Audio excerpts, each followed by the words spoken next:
안녕하세요. DJ 사나입니다. 오늘의 사연 시작해 보겠습니다. 안녕하세요. 많은 사람들에게 사연을 전하기엔 아직 나이는 젊지만 살아온 세월만큼은 다른 사람들 못지않다 생각하는 30대 중반의 직장인 여성입니다.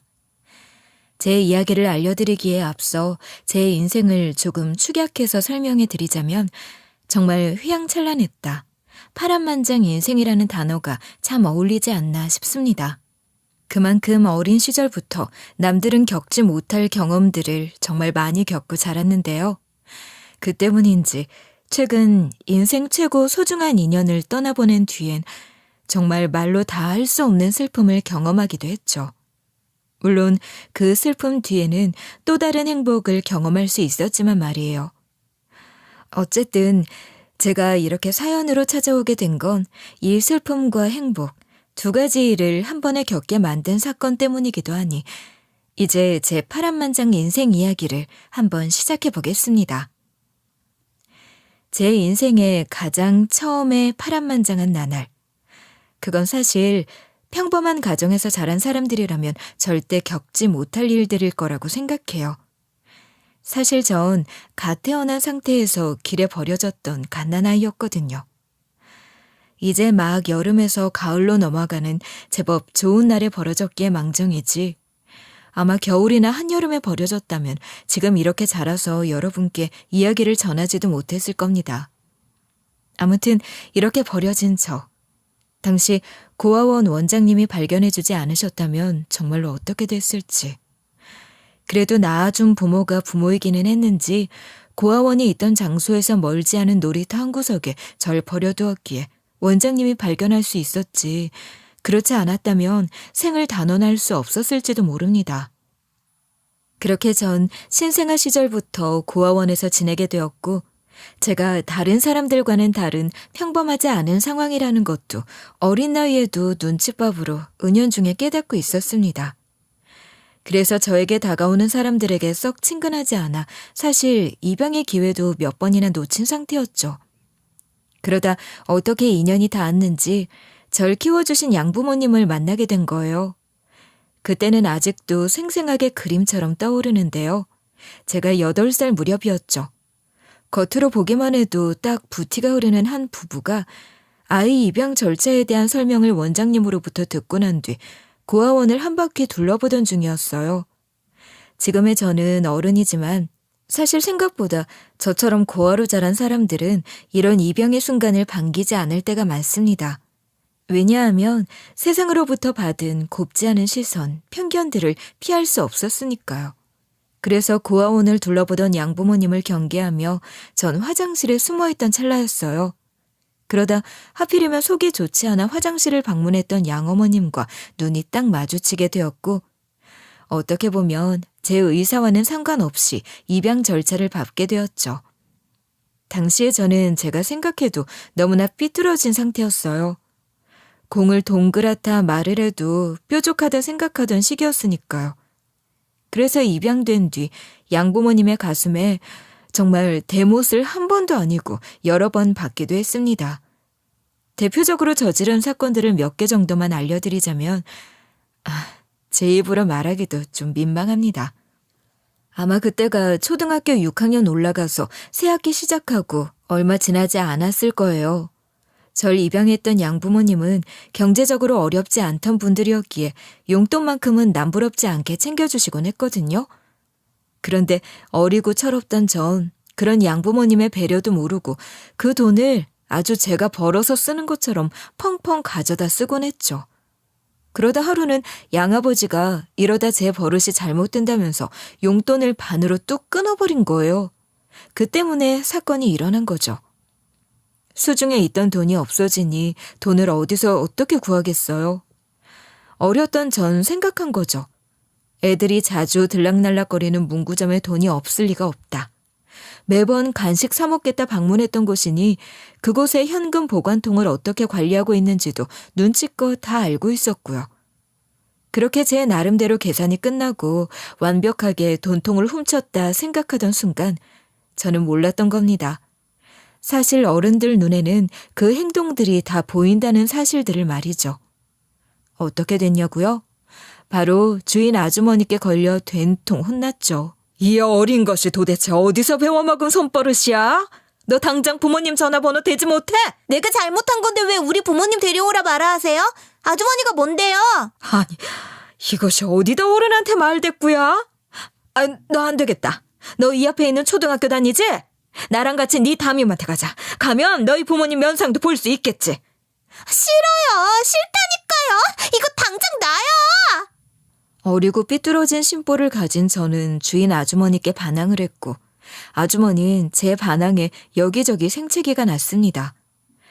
그렇게 결국 양부모님에게 이 사건이 알려졌고 저는 그대로 양부모님의 손에 이끌려 당시 하고 싶지도 않던 고개를 숙여 주인 아주머니께 죄송하다 말을 해야 했죠.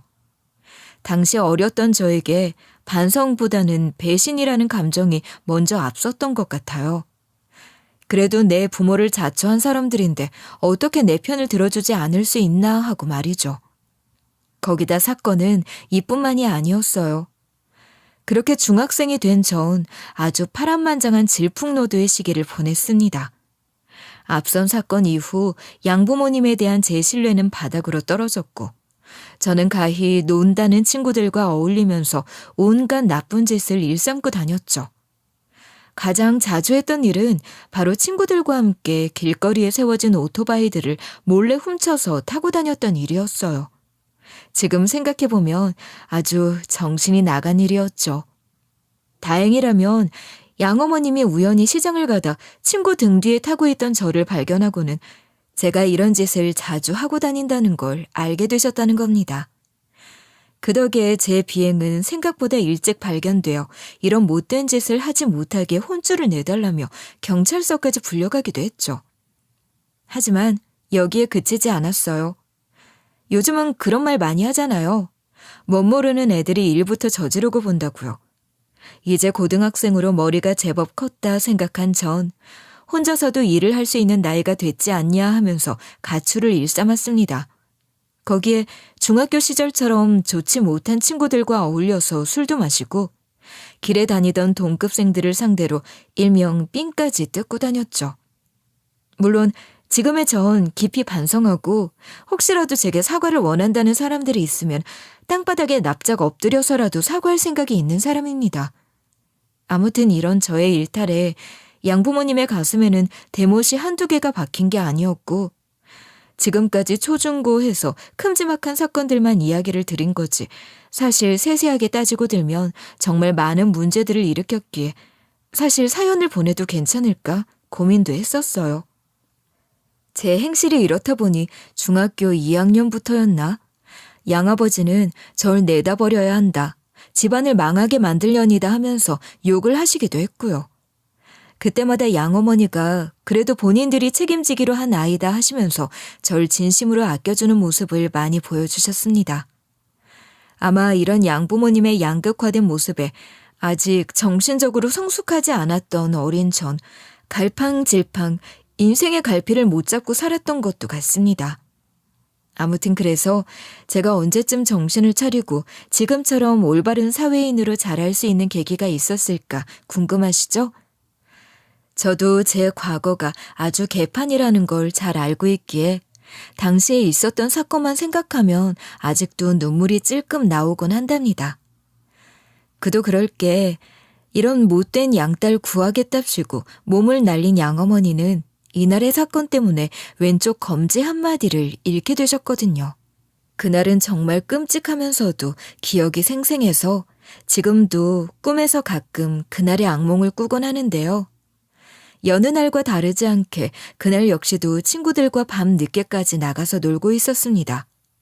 놀기 바빴던 전 세상이 얼마나 위험한지도 모르고 밤늦도록 친구들과 술도 마시고 외박도 서슴지 않았죠. 그런 저를 그래도 딸이라고 세상이 흉흉하다며 찾아 나선 사람이 양어머니였어요. 절 찾은 날에는 제 등짝을 인정사정 없이 때리면서도 눈물을 흘리며 집으로 데려가던 분이셨죠. 하지만 철없던 저, 역시나 그런 양어머니의 사랑을 알지도 못한 채로 하루는 양어머니가 절 찾으러 온 것을 어떻게든 피하겠다고 급히 오토바이를 몰았죠. 전 몰랐습니다. 그렇게 급히 몰았던 오토바이의 뒤를 양어머니가 손으로 잡아챘다는 사실을 말이죠. 이 이후는 정말 끔찍한 이야기예요. 제 이야기를 듣고 계신 많은 분들이 상상하시는 것처럼 사고는 순식간에 일어났고요. 아무래도 급하게 막으려던 양어머니와 급히 출발하려던 저였기에 오토바이가 그대로 균형을 잃고 쓰러져 버린 겁니다. 찰나의 순간 저는 들이닥칠 사고에 그저 양 눈을 꼭 감았고요. 다가올 아픔을 대비하고 있었죠. 그러나 제가 생각한 아픔은 오지 않았습니다. 지금 생각해보면 이래서 부모는 자기 자식을 위해 초인적인 힘을 발휘한다는 말도 있나 싶은데요. 그날 그 사고의 짧은 순간 양어머니는 떨어지던 절 품에 안고 그대로 같이 쓰러지셨던 거예요. 그 바람에 한 손이 넘어지던 오토바이의 휠에 그대로 휩쓸리면서 왼쪽 검지손가락 위에 마디가 절단되는 사고가 일어나게 됐죠. 모든 일은 정말 순식간에 일어나서 처음에는 무슨 일이 일어났는지도 저는 제대로 인지하지 못했습니다. 그저 쓰러져서 절 꼭 안고는 신음을 흘리는 양어머니를 멍하게 바라보고 있었죠. 제가 정신을 차린 순간은 이렇게 사고가 난 것을 발견한 지나가던 행인 덕분이었어요. 완벽한 타인이던 그 행인은 빠르게 경찰과 구급대를 불러주었고요. 넋이 나가 있던 절 흔들면서 빠르게 손가락을 찾아야 한다면서 핸드폰 후레쉬를 이리저리 비추고 흔들어댔죠. 학생, 뭐해? 저 아주머니 학생 아는 사람 아니야? 그럼 빨리 없어진 부분 찾아. 그래야 병원에서 이어붙일 수 있어. 은수야, 우리 은수 다친 곳은 없지? 우리 은수 다친 곳 있으면 안 되는데. 아주머니, 이 학생 엄마예요? 아니, 그보다 지금 딸 걱정 말고 본인 걱정이나 해요. 손가락이 이 지경인데 무슨... 은수야. 당시 패닉 상태였던 전 절 부르는 양어머니와 얼른 손가락을 찾아야 한다는 행인 사이에서 갈피를 못 잡으며 이러지도 저러지도 못했습니다. 그런 저를 보고는 양어머니는 구급대원이 올 때까지 그저 제 이름을 부르며 괜찮냐고 계속 같은 말만 반복할 뿐이었죠. 그렇게 끝내 양어머니의 손가락은 찾지 못했습니다. 아무튼 행인의 도움으로 병원에 도착해서 제대로 마주한 양어머니의 상처는 심각했습니다. 없어진 손가락을 보던 저는 그제야 하염없이 눈물을 흘렸고 그런 제 모습을 보며 처치를 받던 양어머니는 아픈 와중에도 절 보고 웃으시며 말씀하셨죠. 은수, 다친 곳 많이 없어서 다행이다. 엄만 괜찮아. 그러니까 울지 마. 대체 뭐가 괜찮다는 거야? 지금 엄마 모습이 어떤진 아냐고. 엄만 정말 괜찮아. 오히려 엄만 네가 무사해서 다행이라고 생각하는걸. 너무 걱정하지 마. 이런 상처는 금방 아무니까. 나 다시 거기 갈래요. 거기 가서 엄마 손가락 찾아서 올 거야. 정말 됐대도 그거 없다고 해서 엄마가 죽는 건 아니니까 너무 그렇게 걱정하지 마. 엄만 정말 괜찮아, 은수야. 양어머니는 그대로 봉합을 위해 수술에 들어갔고 저는 수술실 앞에서 그저 하염없이 울기만 했습니다. 수술실에 들어가기 직전에 양어머니가 보여준 모습, 그리고 그에 대항했던 나의 부끄러운 과거가 순식간에 머릿속을 스쳐 지나가며 심장이 무너지는 듯한 죄책감을 느끼게 됐죠. 특히나 양어머니가 치료를 받으며 신음을 흘리거나 없어진 손가락으로 인해 물건을 잘 놓치는 걸 보면서 마음이 아팠어요. 옆에서 병간호를 위해 수발을 들면서도 손에 제대로 된 힘을 쥐지 못하는 걸 숨기려고 애써 웃는 모습도 마음이 아팠죠. 그래서 이 사건 이후로 제가 정신을 차려야겠다 생각을 했던 거예요. 못난 양딸이지만 어떻게든 양어머니를 위해 뭘 어떻게 하면 좋을까 하루도 빠짐없이 생각을 했죠.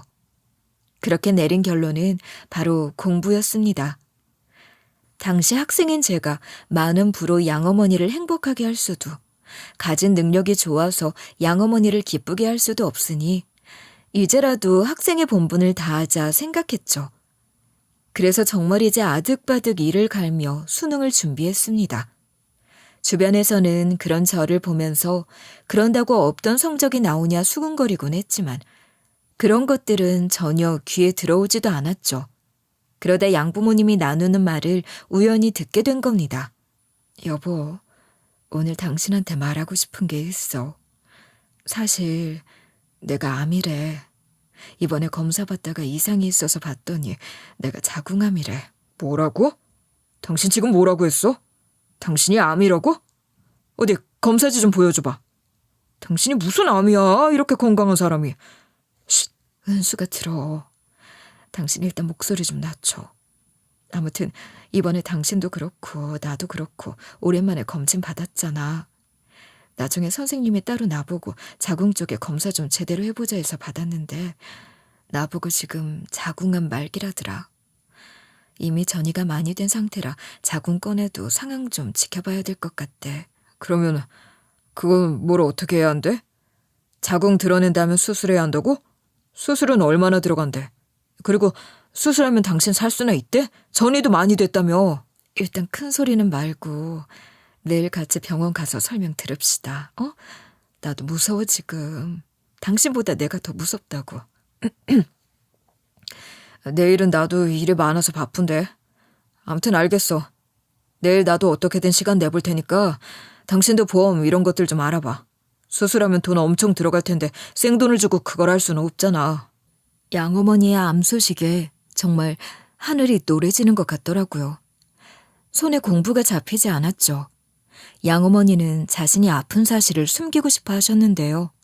아무래도 수능이라는 이벤트를 앞둔 수험생이었으니 더욱더 입을 다물고 싶으셨을지도 모릅니다. 하지만 한 여자가 집에 찾아오면서 이 모든 평화가 깨져버리고 말았어요. 그 사람은 입에 올리고 싶지도 않은 양아버지의 바람 상대였죠. 당신, 내가 당신 치료비나 수술비는 다 부담을 줄 테니까 나랑 이혼하자. 난 당신처럼 늙은 병자랑은 살기가 싫거든. 내가 왜 이 나이가 돼서 당신 뒤치다꺼리해야 돼? 당신 그게 무슨 소리야? 이 여자는 또 누구고? 보면 몰라? 당신 쳐내고 나면 들어올 내 새 집사람이지. 솔직하게 당신도 내 덕에 지금까지 발 쭉 편하게 뻗고 살았잖아. 그럼 당연히 눈치가 있어야 할 거 아니야. 아픈 주제에 병간호까지 나한테 하라고? 웃기는 소리 하고 있네. 여기 이혼 서류에 당장 도장이나 찍어. 우리 오빠한테 당당하게 본인 암이라고 수술도 해야 한다고 말했다면서요? 나 같으면 미안해서라도 오빠한테 짐 지우기 싫으니까 조용히 떠났겠다. 우리 지연이가 참 말을 잘한다니까. 그래, 당신도 제발 지연이 반만 닮았으면 내가 이렇게까진 안 해. 어쩜 사람이 그렇게 눈치가 없어, 눈치가. 당신 지금 이게 가당키는 한 줄 알아? 내가 가만히 있을 줄 아냐고. 왜? 당신이 가만히 안 있으면 어쩔 건데. 당신이랑 저 빌어먹을 딸년 내가 지금 당장 쫓아낸다고 하면 어떻게 먹고 살려고? 지금 뭐랬어? 은수 아무리 배 아파 낳은 자식이 아니라지만 우리가 지금까지 키운 우리 딸이야. 어떻게 그런 말을 할 수가 있어? 사고 단단히 치고 다닌 것도 딸이라 부를 필요가 있나? 아무튼 난 내 조건 다 말했으니까 당신은 얼른 이혼 도장이나 찍고 나가 떨어져. 한때 놀고 놀았던 저. 이대로 가만히 있으면 안 되겠다 싶어 양아버지란 놈의 내연녀 멱살을 잡고 후디려 패주고 싶었지만 울면서 안 된다는 양어머니 때문에 들었던 손도 내려놨습니다. 이후 어떤 이야기가 오갔는지 모르겠지만 양어머니는 제 수능 바로 전날 짐을 싸서 집을 나가게 되었고 저에게는 그냥 양아버지랑 같이 지내라 말을 하시더군요. 싫어요. 나 엄마랑 같이 갈래요. 엄마 지금 아프잖아요. 귀여운 내 새끼. 우리 은수. 엄마가 네 아빠랑 이야기 다 마쳤어. 이 엄마가 나가는 대신 은수가 대학 마칠 때까지 아빠가 학비는 대주기로 했어. 그러니 은수는 걱정 말고 공부 열심히 해. 그게 우리 은수가 엄마한테 효도하는 거야. 왜 엄마가 이 집을 나가야 돼요? 잘못을 저지른 사람은 저기 저 두 사람인데. 쉿, 은수야. 그럼 못된 말하면 못 써. 엄마가 말했지. 열심히 노력하는 사람을 세상은 배신 안 한다고. 은수가 나중에 대단한 사람이 돼서 엄마 찾아오면 되잖아. 엄마가 기다리고 있을게. 그리고 학비는 엄마가 남긴 마지막 선물이니까 은수가 꼭 써줬으면 좋겠어. 알겠지? 엄마, 내가 의사 돼서 엄마 평생 돌봐줄게요. 제발 저랑 같이 살아요. 안 돼. 엄마는 은수 너 뒷바라지할 능력이 없어. 제발 은수야. 엄마 입에서 이런 못난 소리까지 나오게 만들지 마. 어? 나중에 은수가 크면 그래. 은수 말대로 은수 의사 되면 엄마 찾아와. 엄마가 어떻게 해서든 그때까지 열심히 살아볼 테니까. 울면서 매달렸지만 이미 양부모님 사이에서는 모종의 약속이 있었는지 양어머니는 그렇게 제가 붙잡아도 집을 떠나게 됐고 저는 양어머니와의 약속을 지킬 수 없었습니다. 왜냐고요? 그 다음날 수능은 대차게 말아먹었으니까요. 겨우 만 18살의 어린 학생입니다. 어떻게 이런 상황에서 멘트를 잡고 있을 수 있었겠어요. 양아버지와 20살이나 차이 나는 여자.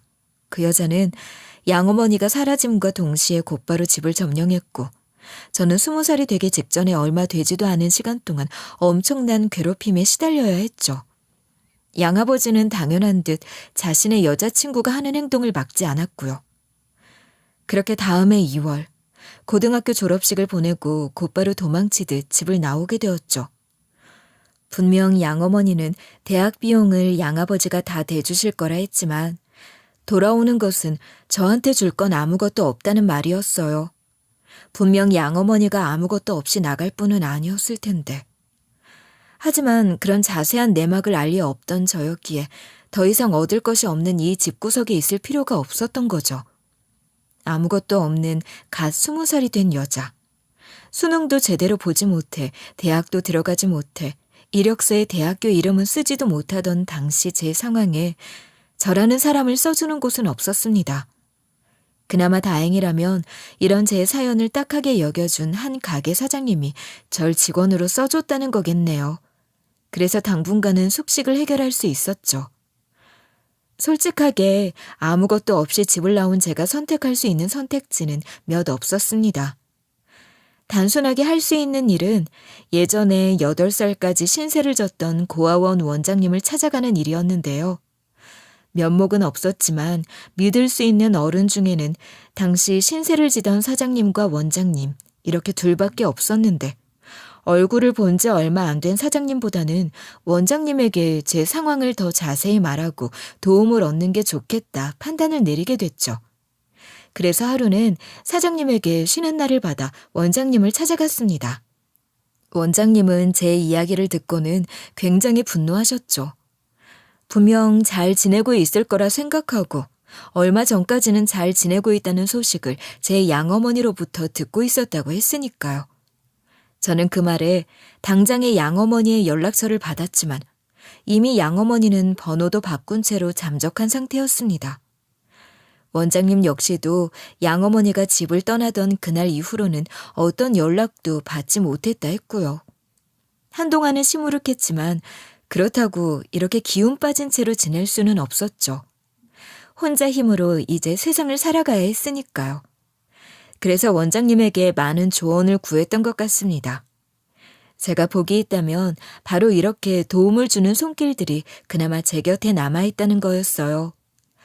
원장님은 제 고민에 백방으로 어떻게 하면 좋을지를 알아봐 주셨거든요.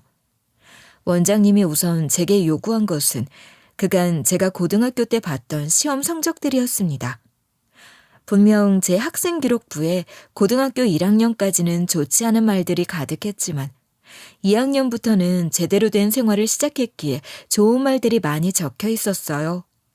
그리고 시험 성적 역시 노력하는 만큼 가파르게 오른 것을 한눈에 볼 수 있었는데 이걸 이용해보자고 하시더군요. 솔직한 말로 당시에 저는 원장님이 하는 말의 대부분을 알아듣지 못했는데요. 그래도 원장님은 어떻게든 의대에 진학하고 싶다는 제 말에 절 있는 힘껏 도와주셨습니다. 덕분에 전 한 교육재단으로부터 장학금 비슷하게 지원을 받고 그해 본 재수시험을 통해 유명하지 않지만 그래도 의대에 합격할 수 있었죠. 피 같은 노력이 있었어요. 원장님과 재단의 도움으로 제법 유명한 선생님들이 있다는 기숙학원에 들어가서 하루 24시간이 모자랄 정도로 공부에 매달렸죠.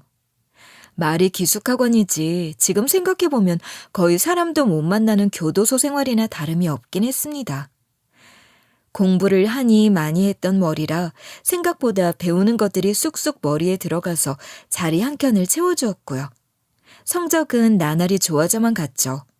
그러면서도 전 포기하고 싶고 힘들 때마다 양어머니를 떠올리며 이 힘든 시간을 버티고 보냈습니다. 아마도 제가 의대라는 문턱을 넘을 수 있는 이유 중 하나에는 양어머니와의 약속도 큰 보탬이 되었겠죠. 그 사이 양아버지와는 어떻게 되었냐고요? 원장님의 도움을 받아 파양신고 절차를 밟게 되었는데요. 양아버지란 놈도 양심은 있었는지 아니면 제가 본인 호적에 있어서 책임이라는 단어가 생기는 게 싫었는지 제 파양신고에 순순히 협의는 해주었습니다. 협의는 말이죠. 너 무슨 속셈인진 모르겠지만 네가 순순히 파양 신청하자 나한테 조건 내민 거다. 절대 내가 먼저 하자고 한 게 아니었다는 거 여기에다가 써라. 왜요? 남들 보기 부끄럽긴 한가 봐요. 제가 원해서 파양신고 절차 밟는다 강조하란 거 보니. 너랑 다르게 난 사회적 지위가 있는 사람이거든. 내가 그 사람만 아니었어도 사람들 앞에서 떵떵거리고 살 수 있었던 사람이야. 전 마누라라는 년이 착한 척하고 다니느라 말려서 그렇지. 뭐라고요? 어머니가 없었으면 아버지 하는 그 사업, 그거 그렇게까지 커지지도 않았어요. 그건 알고 계세요? 그런 어머니를 아버지가 무리하게 쫓아냈던 거잖아요. 아무것도 모르면 가만히 있어. 어린 놈의 자식이 뭘 안다고 큰 소리야? 암 수술이란 게 어디 그렇게 살기 쉬운 줄 알아? 네 엄마란 년은 아마 지금 죽고 이 세상에 없을걸? 그러니 잘 산다는 소식 하나 없는 거겠지. 어떻게 사람이 그런 말을 할 수 있어요? 아무리 이혼했다 하더라도 어머니는 당신 전 아내야. 당신이라는 놈 멱살까지 잡고 지금 그 자리에 있게 만들어줬던 사람이라고. 너야말로 아무것도 모르면 그 입 다무는 게 좋을 거다. 솔직히 그년이 병원비고 뭐고 다 필요 없다면서 너 하나 받아주면 된다 해서 내가 너 키워줬던 거지. 나한테 너란 년은 이미 딸도 뭣도 아니거든. 원래도 제가 사고치고 다녔을 무렵부터 딸이라고 생각하지 않는다는 건 알았지만 그래도 성인이 되기 직전까지도 함께 가족으로 지냈던 사람인데 의 양아버지란 사람 입에서 이런 말이 나오니 충격이긴 하더군요. 물론 양어머니에게 이혼을 권하고 쫓아냈던 그 순간부터 있던 정 없던 정 다 떨어졌지만 말이에요. 하지만 아무리 그래도 자신의 전 아내를 이렇게까지 비난하고 무시하는 양아버지의 태도에 너무나 화가 났습니다. 그리고 뒤이어 양아버지의 입에서 나온 이야기에는 정말 협이고 뭐고 다 뒤엎고 싶을 정도로 열이 받았죠. 그리고 넌 모르겠지만 그년이 왜 그렇게 쉽게 이혼 서류에 도장 찍은 줄이나 알아? 내가 사실 그년이랑 이혼하려고 꽤 오래전부터 준비를 해왔거든. 그리고 지연이는 벌써 내 밑에 양자로 들여놨지. 재산도 이미 지연이 앞으로 제법 돌려놨고. 세상에. 뭐라고요? 지금 그게 제정신으로 하는 말이에요? 세상에. 자기 내연녀를 뭐? 입양? 세상에 사랑하는 사람을 어떻게 나무로 둘 수 있겠어? 그리고 그년이 암만 걸리지 않았으면 그래도 이혼 서류에 도장은 안 찍었어. 성격만큼은 착했으니 내 딸이다 하고 지연이 집으로 데려올 생각만 했지. 그런데 암이라잖아. 내가 암 환자 뒷바라지까지 해야겠어? 세상 부끄러운 줄 아세요. 무슨 내연녀를 양자로 입양을 한단 말이에요? 세상은 저마다 다 방법이 있는 법. 너처럼 어린애 입양이야 절차가 까다롭고 어렵지만 성인을 양자로 들이는 건 제법 쉽거든. 어쨌든 이미 파양신고 절차도 끝난 마당에 일말의 정의라고 생각해서 네 양엄이라는 년이 떠난 이유 알려주는 거니까 고맙게나 생각해. 양아버지란 놈과의 연을 끊었다는 건 정말 박수를 치고 싶은 일이었지만 그 입에서 들은 이야기는 정말 하늘을 두 손으로 가리고 싶을 만큼 충격적이었습니다. 왜 하늘을 두 손으로 가리고 싶었냐고요? 이딴 미친 소리를 하는 양아버지란 놈한테 벼락이 내려 제가 피해를 볼까 싶어서 말이죠. 20살 어린 여자랑 살아보겠다고 입양이라니 정말 세상 부끄럽다 생각이 드는데요. 이런 근거가 되는 일이 사실 양아버지 옆에서 있었던 모양이더라고요. 우리나라 세금 중 가장 무섭다는 것이 바로 양도세잖아요. 양아버진 그걸 피하려고 했던 거예요. 세금을 덜 내고 싶었던 거죠. 거기다 자식한테 재산 증여한다는데 사람들이 이상한 눈으로 보지도 않을 거고요. 그리고 증여를 한 뒤 취소를 또 할 수 있다고 해요. 일정 기간 내에만 하면 되는데 이게 눈속임으로는 좋았던 거죠. 이혼하면서 재산 나누긴 싫고 딱 봐도 양아버지 재산 보고 만난 20살 어린 여자는 이에 동참하겠다 했을 거고요. 변호사를 선임하기엔 힘들고 법엔 까막눈이었던 양어머니였으니 그저 양아버지 말에 껌뻑 속아 넘어간 거죠. 그간 양어머니가 왜 그리 쉽게 집을 떠났는지 몰랐는데 이제야 그 이유가 납득이 됐습니다. 양어머니는 본인이 받을 수 있는 재산도 얼마 없다는 것과 본인 때문에 제가 그 집에서 쫓겨난다면 그 이후에 어떤 삶을 살게 됐을지 불안한 마음에 양아버지란 놈의 제안을 받아들였던 거예요. 거기다 말이죠. 양아버지란 놈은 양어머니가 수술비나 입원비 같은 것들은 보험으로 알아서 잘했을 거라면서 그걸 아쉽다는 듯이 입맛을 다시는 꼴을 보니 분통이 터질 지경이었죠. 하지만 갓 대학교에 입학한 신입생, 양아버지에게 아무런 복수도 해줄 수 없음에 눈물만 속으로 삼켰네요. 아무튼 양아버지와는 이렇게 연을 끊을 수 있었는데요. 그러나 이 일은 제 삶에서 첫 시작의 단추에 불과했습니다. 왜냐고요? 의대라는 곳은 절대 호락호락한 곳이 아니거든요. 그래도 다행히 절 도와주던 재단에서 의대에 합격한 제 능력을 인정받아 의대 6년을 다니는 동안에는 많은 지원을 받을 수 있었는데요. 그렇다고 힘들지 않았던 건 아니었습니다. 그 조건이 이 날고 긴다는 수재들만 모인 의대에서 높은 성적을 유지하는 것이었으니까요. 코피를 흘리며 공부하기를 6년, 눈밑이 검게 다크서클이 사라지지 않던 인턴 과정 1년, 거기다가 4년의 레지던트까지. 세월은 정말 눈 깜짝할 새에 지나가 버렸고 레지던트까지 마친 저는 무사히 전문의 시험에 합격하여 정식 의사가 될 수 있었습니다. 누군가는 의대 문턱만 넘어도 의사라 생각하는 사람도 있었지만 저는 모든 과정을 마치고 시험에 합격한 이 순간이 바로 진정한 의사가 되었다 생각하거든요. 물론 의사 면허만 취득하면 법적으로 의사이긴 하지만요. 제 기준이 그렇다는 말입니다. 이렇게 제가 선택한 과는 응급의학과였습니다. 왜 하필이면 사람도 없기로 유명한 일도 어려워서 갈려나간다는 이 응급의학과를 선택했냐고요? 제게는 과거 응급실에서 제 양어머니의 상태를 냉철하게 봐주던 그 의사의 모습이 아직도 새록새록했거든요. 의대의 문턱을 넘던 그 순간부터 제 목표는 응급의학이었죠. 그래서 더욱 남들보다 인턴 과정 및 레지던트 과정을 악착같이 배우고 버텼습니다. 전문의로서의 시작, 과거 5년 동안 병원에서 수많은 환자들을 만났지만 다시 전문의가 되어 맞이한 환자들 중 하나가 제 인생을 송두리째 바꾸게 될 사람이라곤 상상도 못했습니다. 그날도 어김없이 바쁜 응급실에서의 하루였어요. 구급 대원들 손에 들것에 한 노인이 실려왔는데 그 옆에는 7에서 8살로 보이는 작은 꼬마 아가씨가 있었습니다. 꼬마는 다급하게 의사 가운을 입고 있는 제 손을 이끌면서 제 할머니가 있는 곳으로 가려 하더군요.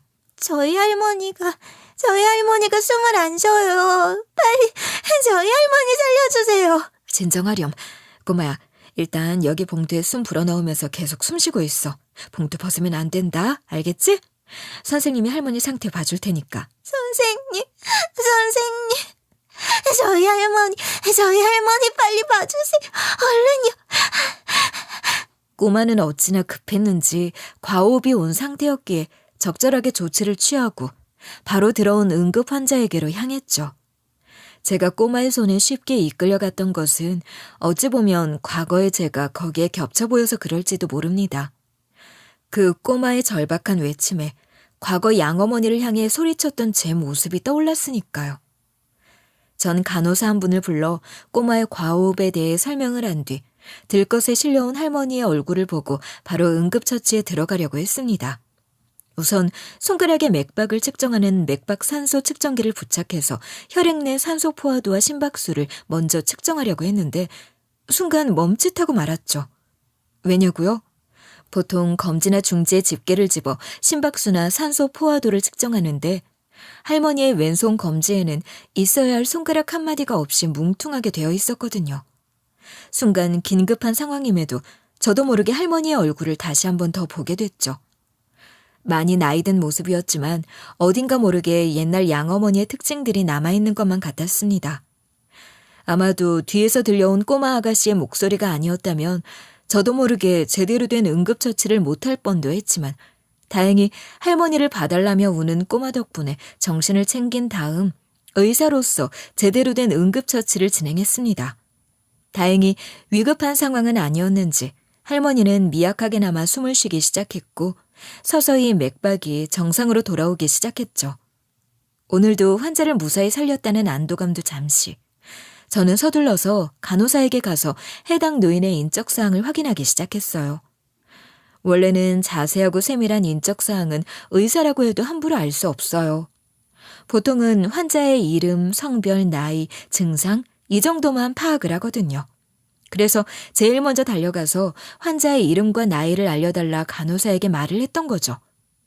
다행스럽게 같이 왔던 꼬마 아가씨가 그래도 보통이 아니었는지 살려달라던 할머니의 이름과 나이는 정확히 알고 있더라고요. 주민번호까지 말이에요. 그래서 알 수 있었습니다. 거기에 누워있는 사람이 바로 과거에 헤어진 제 양어머니라는 사실을 말이죠. 나중에 전해 듣기로는 양어머니가 위탁 활동을 하면서 병원 소아과에 자주 오가곤 했다는군요. 저와는 전혀 상관이 없는 과에다 응급실과는 거리도 멀었으니 얼굴을 못 봤을 만하죠. 가끔 위급할 땐 구급차를 불러 이동하기도 했다는데 그 때문인지 구급대원이 양어머니를 알아보고 바로 여기 병원으로 왔던 거예요. 이후 전 회진이라는 명목하에 양어머니의 병실에 자주 들락날락했습니다. 양어머니는 갑자기 쓰러진 탓에 회복이 필요한 상태였고 쉽사리 눈을 뜨진 못하셨어요. 그래서 같이 온 꼬마 아가씨가 굉장히 불안에 떨며 제 손을 붙잡고 가지 마라 잡기도 했죠. 그렇게 며칠이나 지났을까요? 그날도 여전히 회진을 돌며 양어머니의 곁에서 한동안 머물고 있었는데 다음 회진을 위해 떠나려던 제 팔을 잡던 꼬마 아가씨가 눈물을 터뜨리는 겁니다. 선생님, 저희 할머니 언제 눈 떠요? 이대로 눈 감으시는 거 아니죠? 우리 할머니 제대로 살아있는 거 맞죠? 할머니 상태는 괜찮으셔. 저기 보이지? 저기 보이는 산이 일정하게 움직이고 있으면 할머니가 꼬마 아가씨 보려고 열심히 노력하고 계시는 거야. 할머니가 정말 일어나실까요? 제가 할머니 쓰러지기 전에 음식을 하다가 혼이 났거든요. 위험하다고 하지 말라고 했는데 제가 가스불을 켜서 그래서 제가 보기 싫어서 이대로 눈 안 뜨는 건 아닐까요?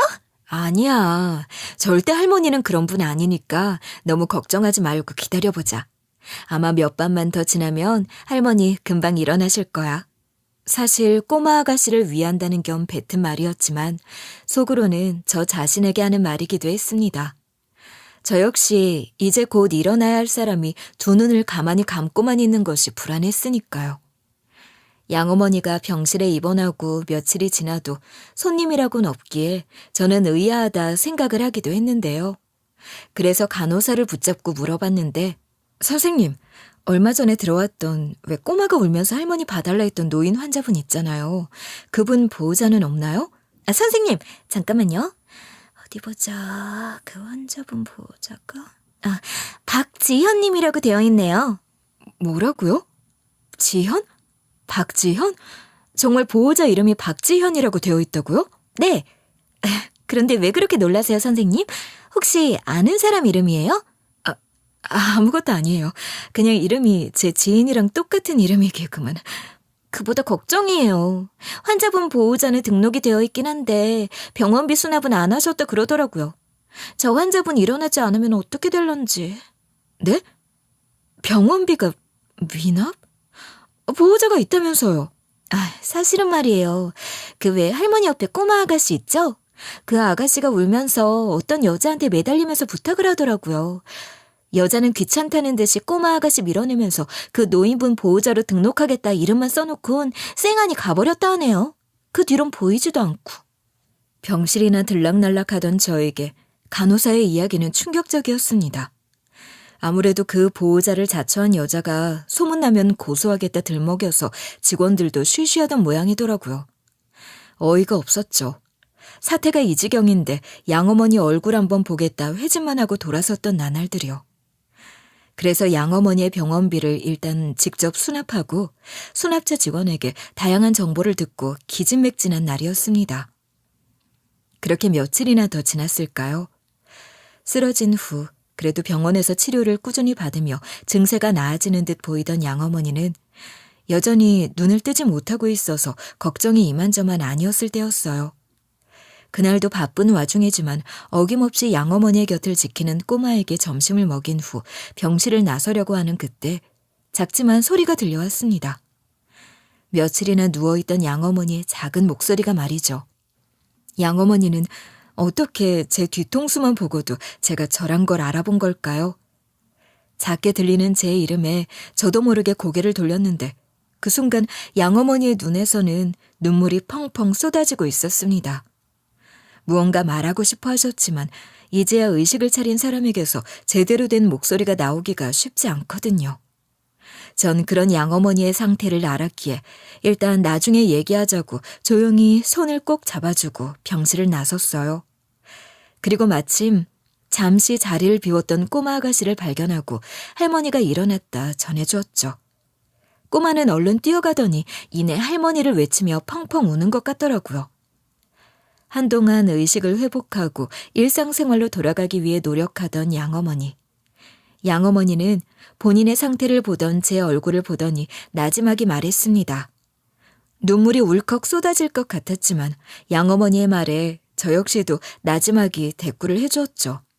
넌 정말로 의사가 됐구나. 우리 은수가 정말로 의사가 됐어. 당연하죠. 제가 정말로 의사 될 거라고 미리 말씀드렸잖아요. 아니면 딸 못 믿으세요? 아니, 당연히 난 우리 딸 믿고 있었지. 우리 딸 은수 정말 엄마랑 한 약속을 지켰네. 어머니는 그간 어떻게 지내지고 계셨어요? 옆에 있던 꼬마는 어떻게 된 거고요? 아, 우리 은지랑 만났겠구나. 귀엽지. 어떻게 보면 은수 네 동생이기도 하겠다. 내가 요즘 위탁가정 일을 하고 있거든. 그보다 오랜만에 만난 엄마한테 어머니가 뭐야. 다시 엄마라고 불러. 응? 네, 엄마. 그보다 위탁가정이요? 예전에 암은 어떻게 해결하셨어요? 지금은 괜찮으세요? 물론 괜찮고 말고. 그리고 이제부터 은수 너도 자주 볼 수 있을 텐데 뭐가 걱정이겠어. 양어머니는 능청스럽게 제 질문을 흘려넘겼지만 전 그걸 따져 물을 생각은 없었습니다.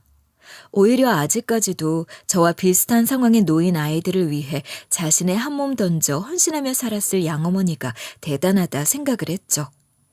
그리고 또 한 번 놀랐던 건 아이의 이름 때문이었습니다.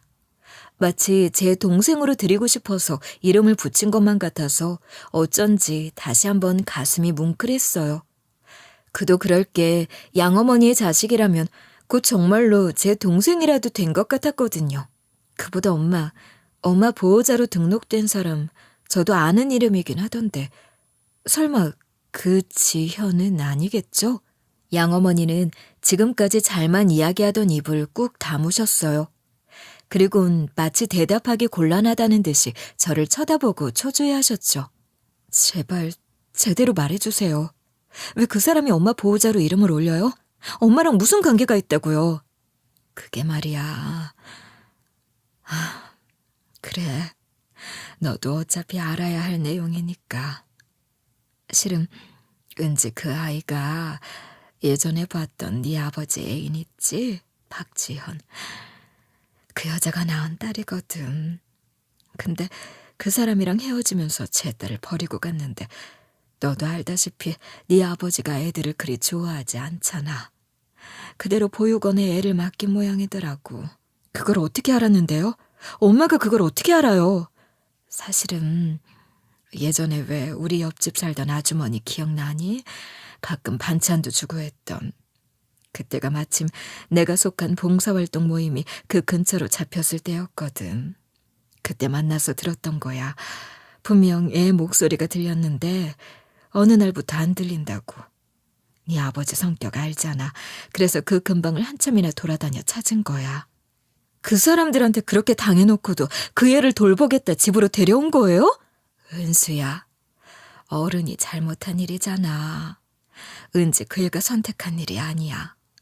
그리고 은지 걔 자기가 부모로부터 버려졌다는 걸 알고 있어. 간호사들 하는 얘기 들어보니 은지가 제 엄마한테 도와달라고 매달렸다 하더구나. 저도 알아요. 저도 아는데 어떻게 사람이 이렇게 착하게만 살 수 있어요. 왜 항상 손해만 보고 사시는 거냐고요. 전 양어머니가 정말 보살을 넘어 천사는 아닌가 의심스러울 정도였어요. 생각해보세요. 아무리 삶이 좋다 한들 자기보다 20살은 어린 애인이랑 살겠다고 본인과 이혼한 남자의 자식입니다. 거기다 자기를 욕봤던 어린 여자가 낳은 자식이기도 했고요. 보호자 이름을 봤을 때부터 알아봤습니다. 만약 양어머니가 수술이 필요한 상태였다면 어떻게 해서든 제가 나섰을 테니 그 관계를 몰랐겠지만 간단한 응급처치와 입원만으로도 회복이 가능한 상태였기에 뒤늦게 제가 보호자 이름을 알았거든요. 하지만 지연, 그 이름은 아직도 제 뇌리에서 잊히지 않는 이름이었기에 설마 하면서도 아니겠지 싶었는데 그런데 정말로 그 연놈들의 자식이 그 꼬마라니. 양어머니는 그 뒤로도 조곤조곤 그 둘 사이에 있던 일을 설명하는데 정말 어이가 없어서 입이 안 다물어지더라고요. 그렇게 좋다면서 아주 말도 안 되는 짓을 저질렀던 두 사람은 결국 경제적인 문제를 원인으로 파탄 상태에 이르렀다 하더군요. 그러면서 젊은 여자는 양아버지가 돌려놨던 모든 재산을 들고 날랐다 하고 덕분에 어려운 상황에 아이마저 키우기 어려웠다고 말하는데 속에 천불이 나서 당장이라도 따져야겠다 하고는 양아버지의 번호를 받았습니다. 그 여자가 양어머니한테 지겨운 놈 반품한다며 양아버지의 번호를 넘겨줬다 하더라고요. 어이가 없어서. 전화를 받은 양아버지는 오히려 화색이 돋는 듯한 느낌이었습니다. 뭐? 네 엄마가 병원에 있다고? 그런데 네가 어떻게 알아서 나한테 다 전화를 하냐? 제가 엄마 담당 의사니까요. 도대체 그렇게 둘이서 쿵짝 맞아서 잘 살겠다 할 땐 언제고 이렇게 쉽게 이혼을 해요? 잠깐, 지금 네가 의사가 됐단 말이야? 아, 됐다. 그런 여자 그냥 내 잊고 살 테니까 의사라고 했지? 그럼 나 좀 도와다오. 내가 그래도 네 아비잖냐. 뭐라고요? 정말 제정신이 아니네. 어떻게 파양해서 생판 남인 사람한테 아버지? 어디 정신이 이상한 거 아니세요? 저희 서로 아무 상관없는 사이잖아요. 그때는 그때지. 넌 그럼 너 어렸을 때 키워줬던 부모를 배신할 셈이냐? 배신은 무슨. 그냥 철저하게 무시하시죠. 예전에 어머니랑 날 버렸던 그때처럼 말이에요. 제발 이 아비 한 번만 살려줘라. 어? 그년이 내 재산 몽땅 들고 날랐단 말이다. 그년한테 간 내 재산 다시 찾아오려면 제대로 된 변호사랑 일을 해야 하는데 내가 돈이 없어. 찾으면 내가 너나 네 엄마한테 크게 살해한다니까. 어이가 없네. 살해는 무슨 살해. 그리고 자기가 좋다고 재산 다 넘긴 마당에 무슨 변호사 타령을 해요? 그년이 날 배신하고 딴 놈한테 갔으니까 이건 명백한 배신이지. 나한테 그년이 내 딸이 되겠다는 날에 쓴 자필 서류가 남아있단 말이다. 그래요? 그럼 그걸로 알아서 잘 해보시면 되겠네. 제 도움이 왜 필요해요? 세상은 알아서 혼자 산다면서. 그리고 마누라의 배 아파 낳은 자식 아니라고 자식도 다 버린 마당에 누굴 의지하려 들어요? 너무 욕심부리지 마세요. 그러다 지옥 떨어지실라. 양아버지와의 통화는 이게 끝이었습니다. 아주 놀랍지 않나요? 예전 양아버지의 내연녀는 돈이 바닥이 나자 바로 환승하듯 딴 남자로 갈아탔고 그 사이에 양아버지란 사람의 재산은 야금야금 사라져 있었다니 말이에요. 평소에도 씀씀이가 좋지 않던 사람입니다. 옆에 양어머니가 없었으니 알만했죠. 그렇게 끈떨어진 낙동강 오리알 신세가 된 양아버지는 하던 사업도 빚더미, 집도 경매에 넘어가 빈털터리로 노숙자 신세를 면치 못하게 됐다고 하는데요. 제 번호를 저장이라도 했는지 문자를 계속 보내오던 덕에 완전히 몰락했다는 사실을 알 수 있었네요. 꼴이 아주 좋았습니다. 하지만 꼭 속이 시원하지만은 않아요. 양어머니의 상태가 썩 좋지 못했거든요. 양어머니는 예전 자궁암 수술 후 5년 뒤쯤 완치 판정을 받으셨는데 하필이면 암이 재발하는 바람에 상황이 많이 좋지 않았습니다. 전 그런 양어머니의 치료에 적극적으로 관여하고 돈도 보태고 있지만 결과는 제 생각처럼 흘러가진 않았죠. 사람은 자기의 끝을 안다 하던가요? 양어머니는 어느 날 절 부르더니 말하셨어요. 난 네 엄마라서 좋았어. 네가 내게 준 사랑만으로도 행복했단다. 그러니 내가 없어도 행복하게 살아. 알겠지? 예전에 했던 엄마 말 잊지 말고. 양어머니는 끝까지 정말 호구 같은 사람이었어요. 제가 본인을 위해서라도 착하게 살길 원하셨거든요. 제가 할 수 있는 말은 그렇게 하겠다는 긍정의 말 말곤 없었죠. 끝내 양어머니는 저와 은지, 꼬마가 보던 앞에서 평화롭게 눈을 감으셨습니다. 이 세상의 양어머니, 아니 어머니라는 사람은 이제 존재하지 않지만 어머니가 그간 줬던 헌신은 저에게 깊이 새겨져 있죠. 그래서 전 어머니의 유지를 이어 의료봉사와 위탁가정 지원 등 다양한 후원을 열심히 하며 보내는 중입니다. 거기다 제 동생이나 다름없는 은지는 제가 후원하는 재단의 지원을 받아서 옛날에 저처럼 학교를 다니고 있죠. 전 이렇게 마지막까지 제게 준 어머니의 사랑을 다른 이들과 함께 나누고 있습니다. 그리고 어머니가 마지막 순간 남긴 너는 내가 잘못 키운 아이가 아니라 내가 가장 잘 키운 사람이야 라는 말은 제 가슴 속 깊이 새겨져 있죠. 힘든 순간이 찾아올 때면 항상 이 말을 떠올리며 다시 힘을 내고 살아가고 있습니다. 저 하나에 그치지 않고 언젠간 세상의 어머니와 같은 사랑에 뻗어나갈 걸 기대하면서 말이에요. 제 이야기를 들으시며 많은 생각이 들었을지도 모르겠네요. 긴 글이었지만 들어주셔 감사하고 늘 여러분께는 행복만 가득하길 바랍니다. 감사합니다.